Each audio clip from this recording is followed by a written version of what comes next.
దేవుని నామానికి మహిమ కలుగును కాక. ప్రార్థనా శక్తి అనే టీవీ కార్యక్రమాన్ని వీక్షిస్తున్న విశ్వాసులందరికీ ప్రభువైన యేసుక్రీస్తు నామమున మీకు శుభములు తెలియపరచుకుంటున్నాను.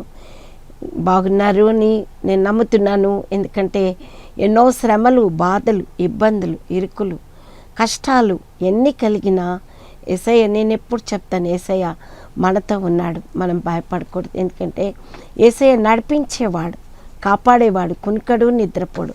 ఆయన మనతో ఉన్నప్పుడు ఎలాంటి ఇబ్బందులు కలిగినా, ఎలాంటి శ్రమలు కలిగినా, ఎలాంటి బాధలు కలిగినా ఆయన్ని మనల్ని విడిపించి మనల్ని మంచిగా చేయగల గొప్ప దేవుడు. ఆ దేవాతి దేవునికి మనమందరం ఒకసారి హల్లెలూయా చెప్దాం. ఎందుకంటే గొప్ప దేవుడు, ఆశ్చర్య కార్యాలు జరిగించే దేవుడు. నమ్మిక మాత్రం ఉంచమంటున్నాడు. ఆయన యందు మనం విశ్వాసం ఉంచాలి. విశ్వసించిన వాడు కలవరపడడు. మనం ఎన్నప్పుడు కలవరపడకుండా ఆయన యందు విశ్వాసంలో బలపట్టకు ఆయన కృపా సహాయం దయచేయమని ప్రతినిత్యము మనం ప్రార్థన చేసుకుంటూ ఉండాలి. యేసయ్యా నన్ను కాపాడేసయ్యా, నన్ను దీవించేసయ్యా, నాకున్న బలహీనతలన్నిటినీ మీరు విడుదల కలగచేసి నాతో ఉండి నాతో మాట్లాడండి యేసయ్యా అని మీరు ప్రార్థన చేయాలి. మేము ప్రార్థించేదానికన్నా మీరు ప్రార్థన చేస్తే తప్పకుండా దేవుడు మీ మొర వింటాడు. ఆశ్చర్య కార్యాలు జరిగించే దేవుడు. మా మొర వినే దేవుడు కాదు, కానీ మీ మొర వినే దేవుడు, మీతో ఉండే దేవుడు, మిమ్మల్ని నడిపించే దేవుడు, మీ కన్నీటిని నాట్యంగా మార్చే దేవుడు.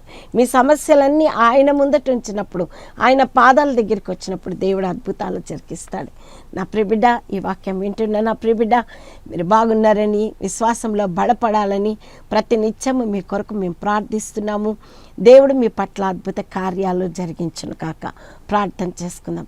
సకల ఆశీర్వచన స్తోత్రాలకు మించిన మీ ఘనమైన నామము స్తుతింపబడును కాక.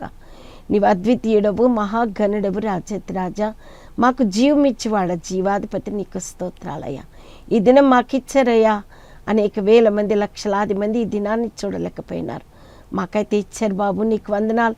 ఇగో టీవీ ముందట ప్రభా నీ వాక్యం వినడానికి, ఇగో కూర్చోడానికి నువ్వు ఇచ్చిన కృపను బట్టి నీకు వందనాలు. ఎన్నడో మరణించవలసిన మమ్మల్ని నువ్వు కాపాడుతూ, సంరక్షిస్తూ, నాయన నువ్వు మమ్మల్ని పోషిస్తూ, సాతానుడు మమ్మల్ని భయపెట్టిస్తున్నప్పటికీ సాతాను శక్తుల నోట్లో చిక్కుకొనకుండా మమ్మల్ని కాపాడుతూ నడిపిస్తున్న గొప్ప దేవా, నీకు వందనాలు తండ్రి, వందనాలు.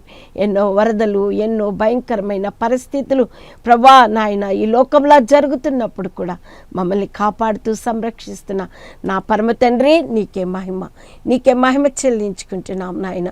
కృప చూపువాడా నీకు వందనాలు. ఆశ్చర్య కార్యాలు జరిగించేవాడా నీకు వందనాలు. అద్భుతాలు చేయవాడా నీకు వందనాలు తండ్రి, వందనాలు. యెహోవా రాఫా మమ్మల్ని స్వస్థపరచువాడా నీకు వందనాలు. యెహోవా షమ్మా మాతో ఉండివాడా, మా కన్నీటిని తుడిచివాడా, మా కన్నీటిని నాట్యంగా మార్చివాడా, అందుని బట్టి నీకు స్తోత్రాలు, స్తోత్రాలు చెల్లించుకుంటున్నాం అయ్యా. ఇగో ప్రభా, బలహీనరాల్ని నీ బలముతో నింపి, శక్తిహీనరాల్ని నీ శక్తితో నింపి, మాట్లాడేది నేను కాదయ్యా, మీరు మా అందరితో మాట్లాడమని, నీ సిలువ చాటుకు నన్ను మరుగుపరిచి మీరు మహిమ పొందుకొనమని యేసతి పరిశుద్ధ నామమును బట్టి అడుగుచున్నాను తండ్రి. ఆమేన్, ఆమేన్. దేవుడు మిమ్మల్ని దీవించి ఆశీర్వదించును కాక. కీర్తనల గ్రంథము 56వ అధ్యాయం 11వ వచనంలో, నేను దేవుని యందు నమ్మకం ఉంచుచున్నాను, నేను భయపడను. పోయిన వారము చాలామంది ఫోన్ కాల్స్ చేశారు. అమ్మ, మేమెంతో వేదంతో బాధతో ఉన్నప్పుడు మీ వాక్యం ద్వారా భయపడకని మీరు చెప్పినందుకు నేను భయపడతలేదు, ఎందుకంటే మాకు చాలా ధైర్యం వచ్చింది అని కొంతమంది నాకు ఫోన్ కాల్స్ చేసి వారు మరి భయపడకుండా ధైర్యంగా ఉంటామమ్మా, ఇక నుంచి మేము ధైర్యంగా ఉంటాం, మా పాత జీవితాన్ని అంతా విడిచిపెట్టి యేసయ్యందు నేను నమ్మకించున్నాను, నా శత్రువులు మాకేం చేస్తారు, నరులు మాకేం చేయగలరు అని విశ్వాసంలో మీరు వాక్యం చెప్పారు కదా. తప్పకుండా మేము భయపడమమ్మా, దేవుని యందు మేము నమ్మిక ఉంచుతున్నామమ్మా అని ఫోన్ కాల్స్ చేసి వారు ప్రార్థించమని అడిగారు. నా ప్రియబిడ్డ, నిజంగా మన దేవుని యందు మనం నమ్మిక ఉంచినప్పుడు భయపడకూడదు. భయపెట్టిస్తుంటే సాతాను, నేను ఎప్పుడు చెప్తాను భయపడొద్దు, భయపడొద్దు, భయపడొద్దు అని చెప్తాను.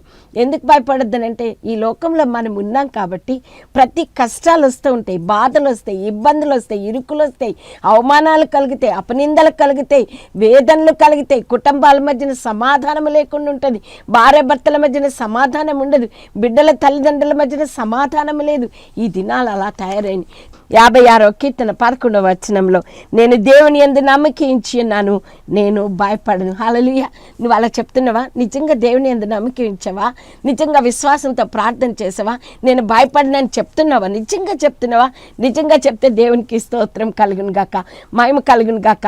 భయపడిపోతూ ఉంటాం. భయం భయం భయం మనం వెంటాడుతుంటుంది. అందుకే ఆయన అంటున్నాడు, హెబ్రీలకు రాసిన పత్రిక 13వ అధ్యాయం 5వ వచనంలో అంటున్నాడు, నిన్ను ఏ మాత్రం విడువను, నిన్ను ఎన్నడూ ఎడబాయినని ఆయన చెప్తున్నాడు. కాబట్టి మనం ఏం చెప్పాలంటే, ప్రభు నామని బట్టి నాకు ఆయన సహాయం చేస్తాడు కదా, నేను ఎందుకు భయపడాలి?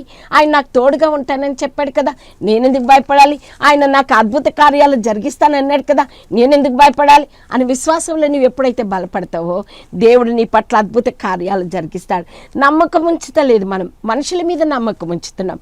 వాళ్ళు ఏం చేస్తారా అని వాళ్ళతో పాటు వెళ్ళిపోతూ ఉంటున్నాం, వాళ్ళతో కూర్చుంటున్నాం. కానీ ఆయన నీ కొరకు రక్తం కార్చిన యేసయ్య, నీ కొరకు ప్రాణం పెట్టిన యేసయ్య, ఆయన గాయపైన హస్తాలతో నిన్ను పిలుస్తున్న యేసయ్య, ఆయన కొరకు నువ్వు బ్రతకాలి, ఆయన కొరకు నువ్వు జీవించాలి.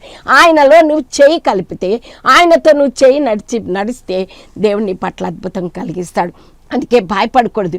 భయపడిపోతూ ఉంటే భయపడుతున్నాం. ఈ దినాన్ని మీ ముందట ఉంచాలని ఇష్టపడుతున్నాను. లూకాసు వార్త 8వ అధ్యాయం 50వ వచనంలో అంటున్నాడు, భయపడవద్దు, నమ్మిక మాత్రం ఉంచుము, ఆమె స్వస్థపరచబడును. హల్లెలూయా. నమ్మిక ఉంచాలంటున్నాడు. భయపడవద్దు, భయపడకము, నమ్మిక మాత్రం ఉంచు. నమ్ముతాం. మనము మనుషుల్ని నమ్ముతామండి. మనుషులు మనకి కీడు చేస్తున్నా ఇంకా నమ్ముతూనే ఉంటాం. ఈ లోకాన్ని నమ్ముతూనే ఉంటాం.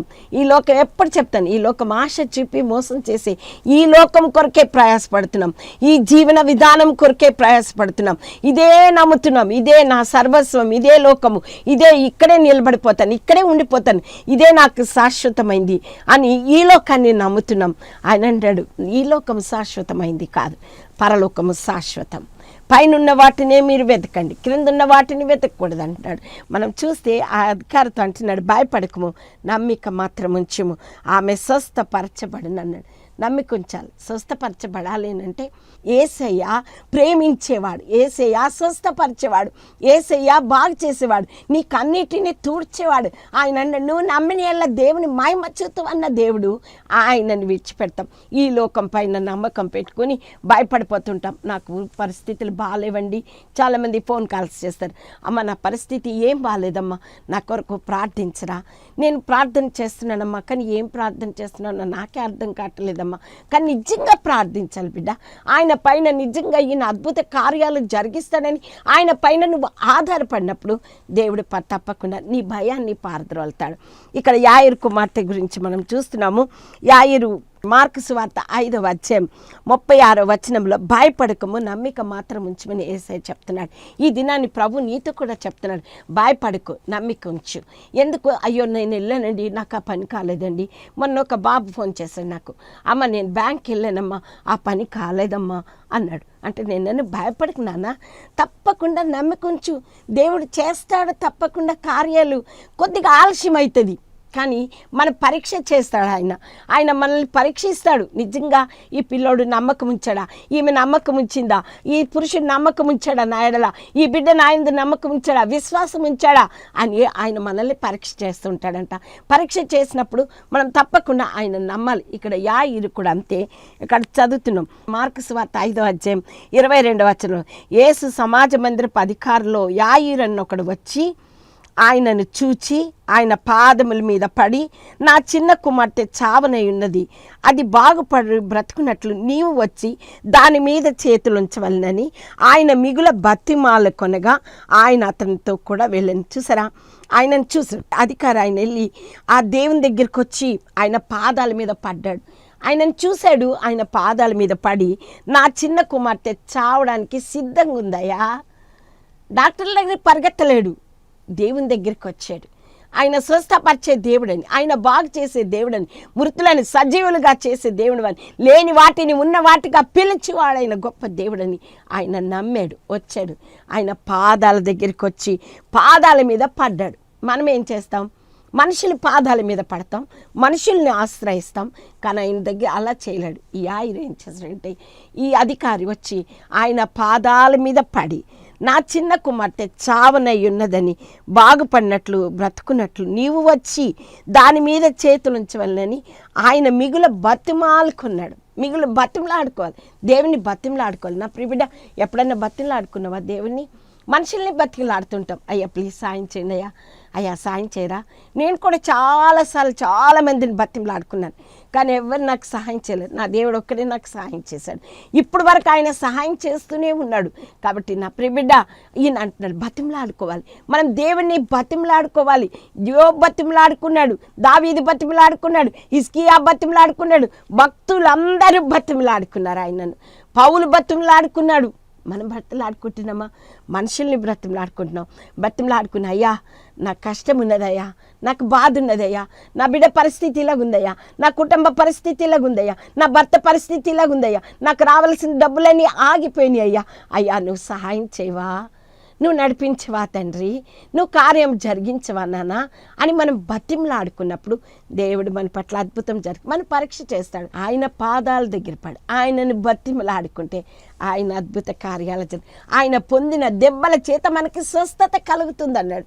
ఆయన నీ కొరకు నా కొరకు వెళ్ళలేని రక్తం సిల్వలో బలియాగమైనాడు, కార్చినాడు. పరిశుద్ధ రక్తం, నిష్కలంకమైన రక్తం ద్వారా మనకి స్వస్థత కలుగుతుంది అన్నాడు. నా ప్రియబిడ్డ, ఆయన వచ్చి తన కుమార్తె కొరకు వచ్చి ఆయన పాదాల మీద పడ్డాడు. అయ్యా రండయ్యా, మీరు చెప్పండి అయ్యా, నా బిడ్డను బాగా చేయండి అయ్యా అని ప్రాధేయపడ్డాడు. నువ్వు ప్రాధేయపడుతున్నావు. ఈ వాక్యం ఏంటన్నా నా ప్రియబిడ్డ, నీకు బాధ కలిగినప్పుడు, నీ బిడ్డకు దెయ్యం పట్టిందనుకో, నీ బిడ్డకు జ్వరం వచ్చిందనుకో, నీ బిడ్డల మాట వినటం లేదనుకో, నీ భర్త మారటం లేదనుకో, నీకు పరిస్థితిలో అనుకూలంగా లేనప్పుడు నువ్వు ఆయన పాదాల దగ్గర చేరాలి. ఆయన పాదాల మీద పడినప్పుడు నీ పట్ల అద్భుత కార్యం జరిగిస్తాడు. మనుషులకి చెప్పుకోక నా ప్రియబిడ్డ, దేవునికి చెప్పు, నీ పట్ల అద్భుత కార్యం జరిగిస్తాడు. ఆయన ఆశ్చర్యకరుడు, ఆలోచనకర్త, బలవంతుడైన దేవుడు, నిత్యుడగు తండ్రి, సమాధానకర్త, మనకు సమాధానం అనుగ్రహించే దేవుడు. ఆయన యందు మనం నమ్మిక ఉంచాలి. మరి అన్నాడు, ఆయన మీద చేతులు ఉంచగానే మనం చూసిన ప్రార్థన చేతులుంచి నువ్వు బాగు చేయా, నువ్వు బాగు చేస్తే నా బిడ్డ బాగుపడుతుందయ్యా అని ఆయనను అడుగుతున్నట్లు మనం చూస్తున్నాం.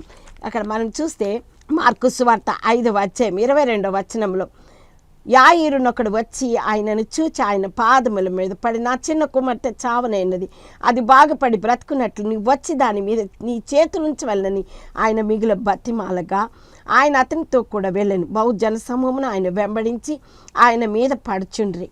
వెళ్ళారు, ఆయన బ్రతిమలాడుకున్నాడు. ఇంతలోపట్నే 12 సంవత్సరాల రక్తస్రావం గల స్త్రీ మరి ఆ జనసమూహంలో వెళ్తుంటే ఆమె కూడా మరి ఆయన నువ్వు అక్కడ చూస్తాం 25వ వచనంలో 12 ఏండ్ల నుండి రక్తస్రావ రోగం కలిగిన యొక్క స్త్రీ ఉండెను.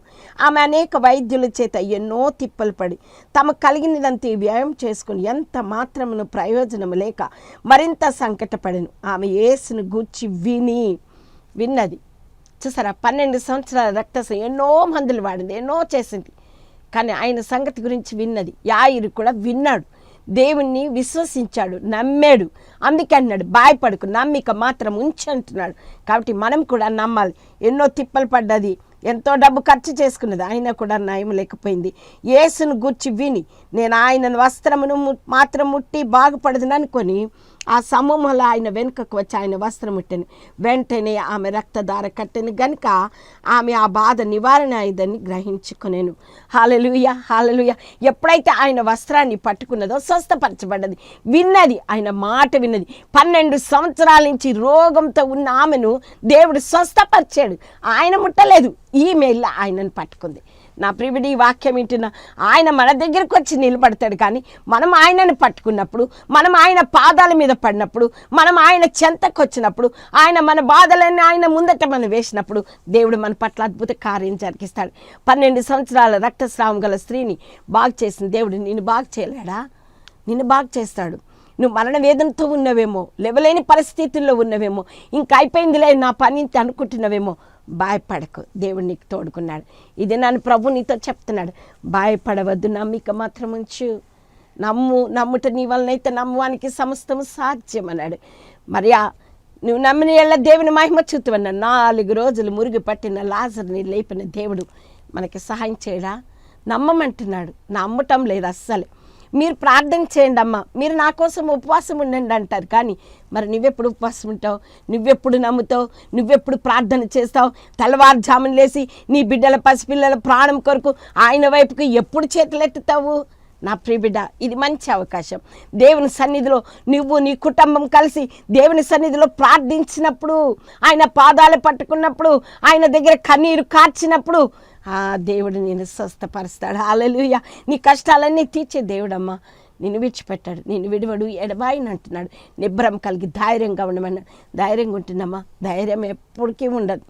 మనం ఈ లోకంలో ఉన్నాం కాబట్టి మన మనుషులే అవుతుంది ఏంటి అని మనల్ని నిరుత్సాహపరిచేస్తుంటారు. కానీ నిరుత్సాహపడకూడదు. వాళ్ళ మాటలన్నీ పక్కకు పడాలి. సైతాన్ని మనకు అలా చెప్పిస్తూ ఉంటుంది. కానీ ఇక్కడ అంతలోపట ఈమె స్వస్థపరచబడిన తర్వాత ఆయన ప్రభావం ఆయనలోంచి వెళ్ళిపోగానే, ఎప్పుడైతే ఈ స్త్రీ అయితే ఎప్పుడైతే ఆయనను వస్త్రాన్ని పట్టుకుందో ఆయన ప్రభావం వెళ్ళిపోయింది. ఆ ప్రభావం నీకు రావాలని ఆయన కోరుకుంటున్నాడు.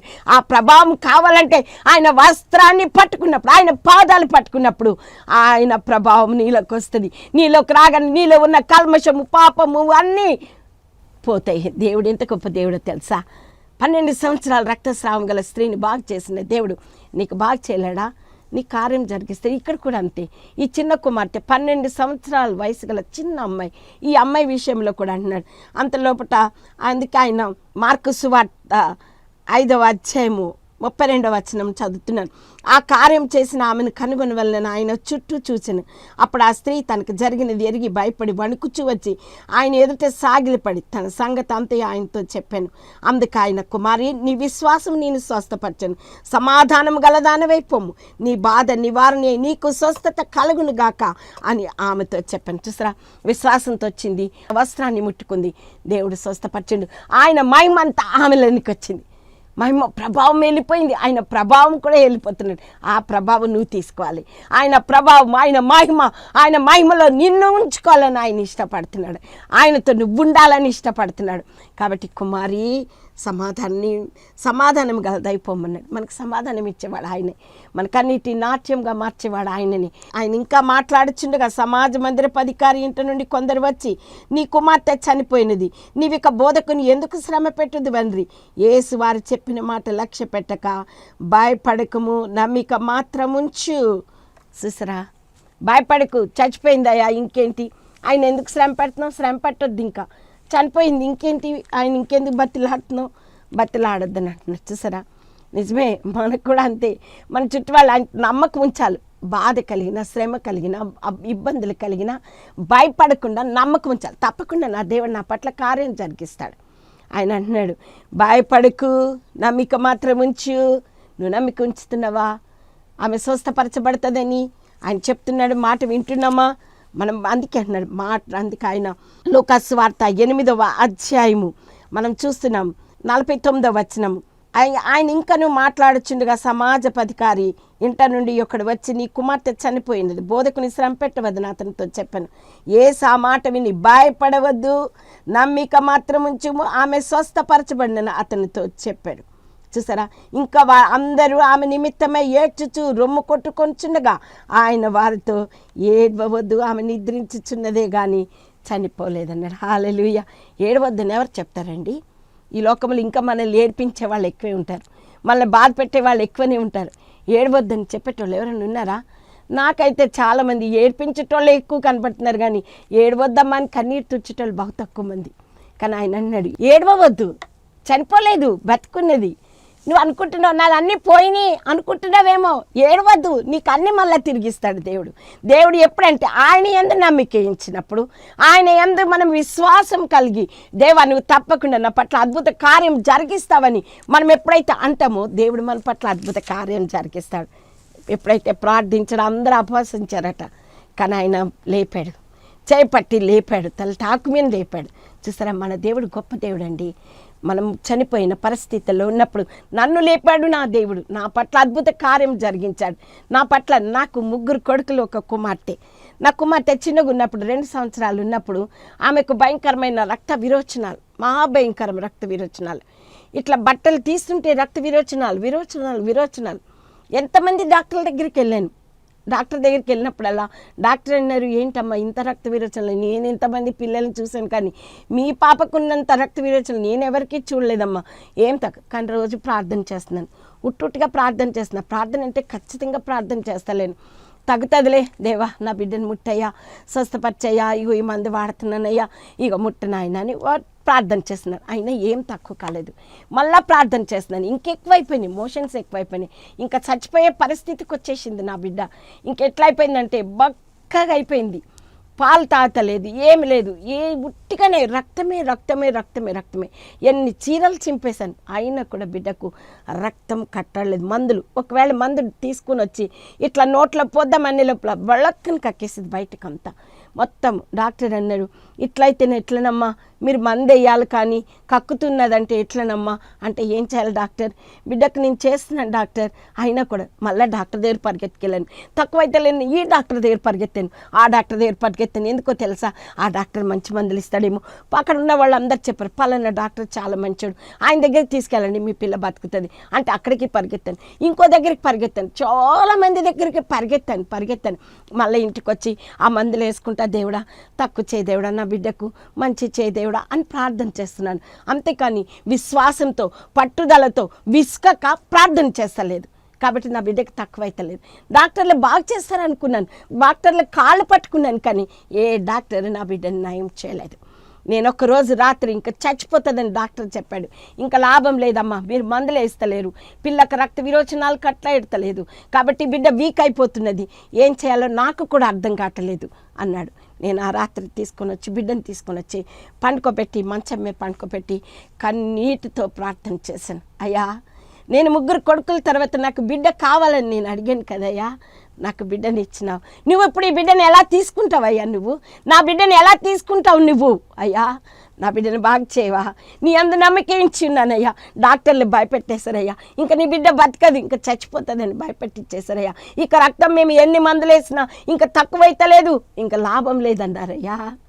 నువ్వు సహాయం చేయవా తండ్రి, నా బిడ్డను ముట్టవా నాయన, నా బిడ్డను నాయన, నాకు కుమార్తెని ఇచ్చావు కదా బాబు, అయ్యా నువ్వు సహాయం చేయవని రాత్రంతా మోకాళ్ళ నుండి కొబ్బరి నుండి పొట్ట మీద రాస్తూ రాత్రంతా మోకాళ్ళ మీద ఉండి కన్నీటితో దేవుణ్ణి బతిమలాడుకున్నాను. తెల్లవారిపోతుందయ్యా నా బిడ్డ బతకాలయ్యా, తెల్లవారిపోతుందయ్యా నా బిడ్డ బ్రతకాలయ్యా, నా బిడ్డను బ్రతికించవా అని నేను కన్నీటితో ఏడుస్తూ ప్రార్థించినప్పుడు హల్లెలూయా అద్భుతాలు చేయవాడండి మన దేవుడు. మనం ప్రార్థించినప్పుడు, మన విశ్వాసంతో ప్రార్థించినప్పుడు, ఆయన పైన నమ్మకం ఉంచినప్పుడు, నేను ఇంతకుముందు డాక్టర్ల పైన నమ్మకం ఉంచాను, ఏ డాక్టర్ నా బిడ్డను నయం చేయలేదు, దేవుడు ఒక్కడే నా బిడ్డను నయం చేశాడు. నేను ఎప్పుడైతే కన్నీటితో ప్రార్థించానో తెల్లవారుతున్నప్పుడు నా బిడ్డకు మోషన్స్ కంట్రోల్ అయిపోయినాయి. హల్లెలూయా. ఇప్పుడు నా బిడ్డ ఎంఏ బీఎడ్ కాలేజీలో లెక్చరర్గా పనిచేస్తుంది. చూసారా, అప్పుడే ఉండింటే చనిపోతుండే, కానీ విశ్వాసంతో నువ్వు ప్రార్థించినప్పుడు, విశ్వాసంతో విడువక పట్టుదలతో ఆయన పాదాల దగ్గరికి వచ్చినప్పుడు దేవుడు స్వస్థపరుస్తాడు. 12 సంవత్సరాల రక్తస్రావం గల స్త్రీని బాగు చేసిన దేవుడు నిన్ను బాగు చేయలేడా? నేను బాగు చేస్తాడు. నమ్మిక మాత్రం ఉంచమంటున్నాడు. అందుకే రోమీయులకు రాసిన పత్రిక 12వ అధ్యాయం 12వ వచనంలో అంటున్నాడు, నిరీక్షణ గలవారమై సంతోషించుచు శ్రమయందు ఓర్పును ప్రార్థన యందు పట్టుదల కలిగి ఉండండి అన్నాడు. పట్టుదల కలిగి ఉండాలి. మనం ఎప్పుడైతే పట్టుదల కలిగి ఉంటామో, ప్రార్థనలో పట్టుదల ఉండాలి మనకి. నిరీక్షణ గలవారమై సంతోషించాలి, నిరీక్షణ ఉంచాలి. మనం తప్పకుండా దేవుడు నాకు జరిగిస్తాడు. అందుకన్నాడు, నిరీక్షణ గలవారమై సంతోషించుచు. ట్రైన్ రాగానే ఎంత సంతోషం అయిపోతుందో మనకి కదా, మనం వెళ్ళిపోతుంటాం. అందుకన్నా నిరీక్షణ గలవారమై సంతోషించుచు శ్రమయందు ఓర్పు గలవారమై ప్రార్థన యందు పట్టుదల కలిగి ఉండాలన్నాడు. మనం ప్రార్థన యందు పట్టుదల కలిగి ఉన్నామా, మనం ప్రార్థనలో ఉంటున్నామా, తప్పకుండా దేవుడు కార్యం చేస్తాడని విశ్వాసంతో ప్రార్థించాలి, విసుకక ప్రార్థించాలి. ఎప్పుడైతే మనం ప్రార్థన చేస్తామో దేవుడు మన పట్ల అద్భుత కార్యాలు జరిగిస్తాడు. అందుకే అన్నాడు 29వ వచనం యెషయా గ్రంథం 41వ అధ్యాయం 31వ వచనంలో అన్నాడు, దేవుని కొరకు కనిపెట్టువారు నూతన బలము పొందుదురు, అలయక పరిగెత్తుదురు, సొమ్మసిల్లక నడిచిపోదురు. హల్లెలూయా. అలయక పరిగెత్తాలంటే దేవుని యందు నమ్మకం ఉంచాలి. ఈ వాక్యం వింటున్నా నా ప్రియ బిడ్డ, నువ్వు నమ్ముతున్నావా? మనుషులు నమ్ముతున్నావా? ఈ లోకమును నమ్ముతున్నావా? డాక్టర్ని నమ్ముతున్నావా? ఈ భర్త నమ్ముతున్నావా? బిడ్డల్ని, సమస్తాన్ని నమ్ముతున్నా? నమ్మొద్దని చెప్తలేదు, కానీ దేవుడు అన్నిటికన్నా నమ్మదగిన దేవుడు. ఆయన ఎంతైనా నమ్మదగిన దేవుడు. నీ పట్ల కార్యం జరిగిస్తాడు. యాయిరు కుమార్తెను బ్రతికించిన దేవుడు, 12 సంవత్సరాల రక్తస్రావం గల స్త్రీని స్వస్థపరిచిన దేవుడు, నా బిడ్డను స్వస్థపరిచిన దేవుడు. నేను స్వస్థపరచలేడా? తప్పకుండా స్వస్థపరుస్తాడు. అందుకే అన్నాడు 29వ వచనం, సొమ్మసిల్లిన వారికి బలమిచ్చువాడు ఆయనే. మనకి బలం, మనం కృంగిపోతున్నప్పుడు, వేదన పడిపోతున్నాడు, మనల్ని అందరూ సుటిమోటి మాటలు పొడుస్తారు, కానీ ఆయన సొమ్మసిల్లిన వారికి బలమిచ్చేవాడు ఆయనే. అంటున్నాడు, మొదటి వాడను కడపటి వాడను సజీవుడినై ఉన్నాను అంటున్నాడు. మనతో ఉన్న దేవుడు మృతుడనైతిని కానీ ఇదిగో యుగ యుగములు సజీవుడినై ఉన్న దేవుడు మనతో ఉండగా భయం ఎందుకు బిడ్డ? ఆయన అంటున్నాడు, భయపడకంటున్నాడు. భయపడుకున్నందుకే శక్తిహీనులకు బలాభివృద్ధి కలుగచేవాడు ఆయనని. నీకు శక్తి లేకుంటున్నదా? ఇదే నన్ను ప్రభు నీకు బలాభివృద్ధి కలుగ చేయాలని ఆయన ఇష్టపడుతున్నాడు. దేవుని యందు నమ్మకించు. దేవుడు తప్పకుండా ఆయన ఆశ్రయ కార్యాలు జరిగిస్తాడు మన పట్ల. యెషయా గ్రంథం 26వ అధ్యాయం 4వ వచనంలో అంటున్నాడు, యెహోవా నిత్యాశ్రయ దుర్గము, యుగ యుగములు యెహోవాను నమ్ముకొనడి. నా ప్రియబిడ్డ, వాక్యం వింటున్నా నా ప్రియబిడ్డ, దేవుని నమ్ముకో, దేవుని పైన విశ్వాసం ఉంచు, దేవుని పైన ఆధారపడు. దేవుడు తప్పకుండా నా పట్ల అద్భుత కార్యం జరిగిస్తాడని వెనుక తిరిగి చూడకు. ముందున్న వాటి కొరకే వేగిరి పడచ్చు. మనం పరిగెత్తుతూ ఉన్నప్పుడు దేవుడు మన పట్ల ఆయన నూతన బలాన్ని, నూతన శక్తిని మనకు అనుగ్రహిస్తాడు. అలాంటి కృప దేవుడు మనందరికీ దయచేయను కాక. ప్రార్థన చేసుకుందాం. దయగల తండ్రి, ప్రేమ కలిగిన ఆయన, మేము సమస్యలిపోతున్నాము నాయన, మేము శక్తిహీనులమని నీ ముందట మొరపెట్టుకుంటున్నాం. మాకు బలం ఇచ్చేవాడవు నీవే, మాకు శక్తిని ఇచ్చేవాడవు నీవే నాయన. నీ పైన మేము ఆధారపడినప్పుడు మా పట్ల ఎన్నో అద్భుత కార్యాలు జరిగిస్తావంటున్నావు. మేము నమ్ముతాం లేదయ్యా. నమ్ముట నీ వలనైతే నమ్మువానికి సమస్తము సాధ్యమన్నావు. ఇగో అయ్యా, మేము నమ్ముతున్నామయ్యా. నువ్వు ఆశ్చర్య కార్యాలు జరిగించే దేవుడు అని నమ్ముతున్నామయ్యా. నాయన నీకు వందనాలు. మేము భయపడకుండా మా దేవుడు మాతో ఉన్నాడు, మా దేవుడు మమ్మల్ని నడిపిస్తాడు, మా దేవుడు మా పట్ల అద్భుత కార్యాలు జరిగిస్తాడు. మేము వెనుక తిరిగి చూడకుండా ఇక ముందు నీ వైపుకు చూస్తూ మేము యాత్ర కొనసాగించినట్లు మా కృప దయచేయమని ప్రతి బిడ్డతో మాట్లాడుతున్నందుకే మీకు వందనాలయ్యా. ఏ వేదనతో, ఏ దుఃఖంతో, ఏ బాధతో ఈ టీవీ దగ్గర కూర్చున్నారు నాకు తెలియదయ్యా, కానీ నీకు తెలుసయ్యా. నడిపించేవాడువి నీవు, విడుదల కలగచేసేవాడువి నీవు. ఎల్షదాయినన్నావు తండ్రి, సర్వశక్తి గల దేవుడు నన్నావు. ఏవో షమ్మ మాతో ఉండువాడా, నీకు స్తోత్రాలు, స్తోత్రాలయ్యా. వేదనతో, బాధతో, దుఃఖంతో ఈ టీ దగ్గర కూర్చుని ప్రభా వారు చూస్తుండగా అయ్యా, నీకు మొరపెడుతుండగా, నీ పాదాల దగ్గర మొరపెట్టుకుంటుండగా వారి కార్యము జరిగించి మీరు మహిమ పొందుకొనమని ప్రార్థిస్తున్నామయ్యా. అయ్యా, వారి కోరికలను నెరవేర్చండి అయ్యా. వారి వేదనను, వారి దుఃఖమును నాట్యంగా మార్చిన ఆయన, వారి కష్టాలన్నీ తీర్చిన ఆయన, వారిని నడిపించమని, ఆత్మ కార్యాలు జరిగించి మీరు మహిమ పొందుకొనమని యేసు పరిశుద్ధ నామమును బట్టి అడుగుచున్నాను తండ్రి. ఆమేన్, ఆమేన్. మిమ్మల్ని, మీ కుటుంబాలను దేవుడు దీవించి ఆశీర్వదించును కాక. మీ ప్రార్థన అవసరం కోరిన తప్పకుండా మాకు ఫోన్ చేయండి. మీ కొరకు మేము ప్రార్థిస్తాము. మీరు ఈ ఆత్మీయ బలం పొందిన ఎలా తప్పకుండా ఈ కార్యక్రమమును బలపరచాలని నేను కోరుకుంటున్నాను. దేవుడు మిమ్మల్ని దీవించి అత్యధికంగా దేవుడు మిమ్మల్ని ఆశీర్వదించును కాక. ఆమేన్.